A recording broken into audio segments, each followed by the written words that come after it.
নমস্কার বন্ধুরা, আমি তৃষা। আজকে আরও একটা ভিডিও নিয়ে আমি চলে এসেছি। এটা অ্যাকচুয়ালি এই সানডের ভিডিও। তো সানডে মা বাবার বাড়ি যাবার ছিল।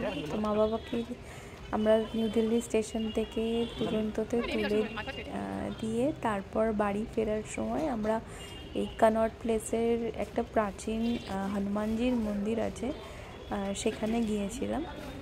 তো সেটারই একটা ভিডিও ছোট্ট করে তোমাদের সাথে শেয়ার করলাম।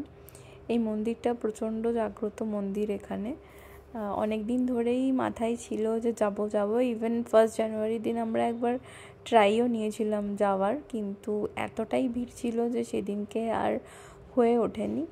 তো যাই হোক, আজকে যখন সময় সুযোগ হলো, ফাঁকাও ছিল মন্দিরটা, তো আসার সময় আমরা একটু এই মন্দিরটা ঘুরে এলাম।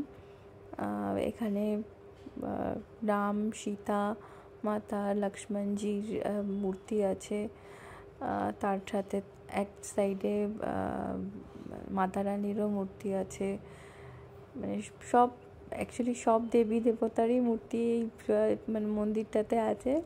খুবই ছোট মন্দিরটা, কিন্তু খুব সুন্দরভাবে সাজানো গোছানো। ভেতরটাও খুবই সুন্দর, দেখতেই পাচ্ছ তোমরা।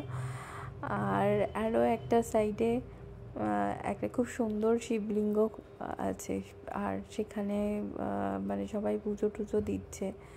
খুবই সুন্দর এইটা। আর বেশি কিছু বলবার নেই। এটা যেটা দেখতে পাচ্ছ, এই যে জায়গাটা, এখানে শিবের পুজো হয়। মানে সবই সেপারেট করা, একদম আলাদা করে। খুব সুন্দর ব্যবস্থা, ভিতরেও খুব পরিষ্কার পরিচ্ছন্ন, খুবই সুন্দর।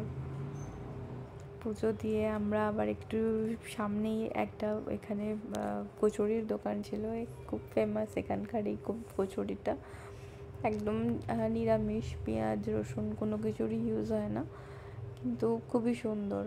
তো তোমরা যারা দিল্লি ঘুরতে আসবে, একবার এই মন্দিরটাই যেও, খুব ভাল লাগবে। মন্দিরটা আশপাশটাও খুব সুন্দর, জায়গাটাও খুব সুন্দর।